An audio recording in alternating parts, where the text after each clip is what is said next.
If you feel that the Loomis method is hard to use because every face is different, this video is for you. First, I'll tell you what to look for and then I'll show you some examples. Let's say you already know about the Loomis method. You've seen many videos about it and you can find many videos on my channel too, including tutorials and real-time videos. But when you try it on your own, it doesn't seem to work. Could it be that the angle of the head is the problem? Or maybe you chose a reference picture of someone who doesn't have an average face. I'll make a video about that later, but first, let's look at the examples of what might be considered an average face. Yes, every face is different, but in what we call average faces and heads, you can see things that are the same and help you draw. For example, the eyebrow line, the nose line, and the chin line divide the face into 3 equal parts.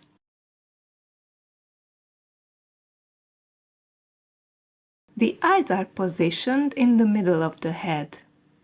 The Loomis method has the extra benefit of putting the shape of the skull inside a circle or sphere. This makes it easier to understand how the different parts of the head relate to each other. So, if the head is facing you directly, the eyes are in the middle. The face is divided into 3 equal parts. The distance between the eyes is usually the width of one eye. The circle represents the skull without the lower jaw. So if you imagine the skull, it only includes the teeth in the upper jaw. The head is flatter on the sides. So look at your reference picture and see how much of the circle or sphere you need to cut off. If the head is rounder, you cut off less.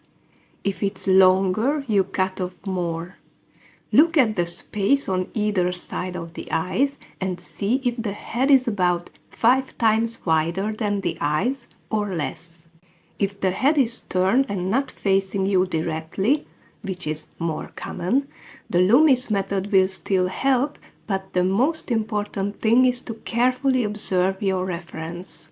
It's not helpful to just look at the Loomis book or where the parts of the face should be according to the Loomis method. You need to observe your own reference, whether it's a photo or a live model in front of you.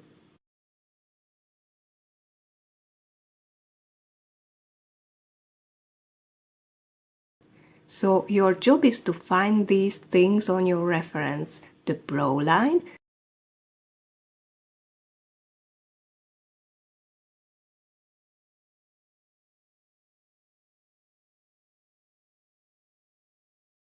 the nose line, the chin line, and the lower jaw, which is the hardest part to find because the head is turned.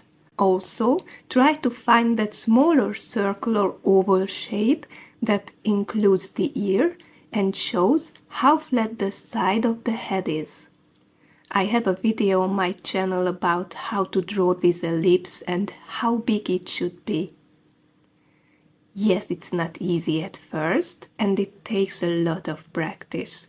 Everything in life requires practice, and this is no exception. Once you practice, it won't be difficult. What if the head is at an extreme angle? In this case, you have to rely mostly on observation because the distance between the 3 parts of the head won't be equal from that angle due to foreshortening. You need to find some important points as a reference to figure out the guidelines if the head is tilted or at an extreme angle. So find some key points and carefully look at the lines, angles, and how the lines relate to each other. If you have any questions about portrait drawing, feel free to ask me in the comments.